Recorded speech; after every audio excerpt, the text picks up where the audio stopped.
Если он... Сегодня главная проблема для нас – это воспитание наших детей, я так думаю. Это главная проблема. У меня нет другой проблемы, кроме...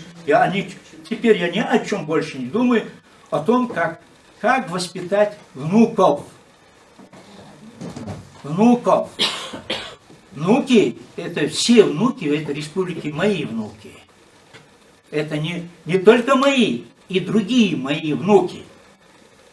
У меня такой подход к этим вещам. И у меня такой вопрос. Ой, Сунку, Павлош. Кадешна, дедешна, бабушкашна, бабушкашна, текачна, цантихетнер, ладесня цардом. Вот для меня главная проблема. Другой проблемы у меня нет. Следующий мой вопрос. Как сделать так, чтобы они избежали этого?